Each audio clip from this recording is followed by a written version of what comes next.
யூடியூப்பில் விஜய் சித்து வோப்ஜ் மூலம் பிரபலமானவர் விடோட் ஜே சித்து. இவரின் வீடியோக்களுக்கென தனி ரசிகர்கள் இருந்து வருகின்றனர். இந்த நிலையில் தமிழ் சினிமாவில் முன்னணி தயாரிப்பு நிறுவனமான வேல்ஸ் பிலிம்ஸ் இன்டர்நேஷனல் விஜய் சித்து எழுதி இயக்கி நடிக்க இருக்கும் படத்தை தயாரிக்க உள்ளது. தனது பேச்சுத்திறன் மூலம் சமூக வலைதளங்களில் தனித்துவமான இடத்தை பிடித்த சித்து இயக்குநராகவும் ஹீரோவாகவும் அவதாரம் எடுத்திருக்கிறார்.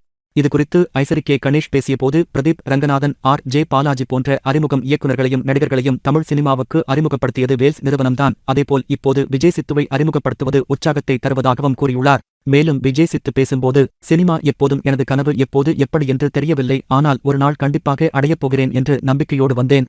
யூடியூப்காக வீடியோஸ் எடுக்கிற இடத்திலிருந்து செட்டில் ஆக்ஷன் சொல்ற இடத்துக்கு வந்திருப்பது மகிழ்ச்சியை ஏற்படுத்தியுள்ளது என்று தனது சந்தோஷத்தை பகிர்ந்துள்ளார். தற்போது இந்த படத்தின் டைட்டில் அனௌன்ஸ்மென்ட் வீடியோவை விஜய் சித்து விளாக்ஸ் யூடியூப் சேனலில் வெளியிட்டு உள்ளனர். அதாவது இந்த படத்திற்கு டைங்கரம் என்று பெயரிடப்பட்டுள்ளது. ஏற்கனவே விஜய் சித்து வோப்ஜ் ரசிகர்கள் இருந்து வரும் நிலையில் தற்போது ஹீரோவாக விஜய் சித்து எப்படி இயக்கப் போகிறார், படம் எப்படி இருக்கப் போகும் என்று எதிர்பார்ப்பு ரசிகர்களிடையே எக்கச்சக்கமாக இருந்து வருகிறது. விரைவில் இந்த படத்திற்கான அடுத்தடுத்த அப்டேட்டுகள் வெளியாகும் என எதிர்பார்க்கப்படுகிறது.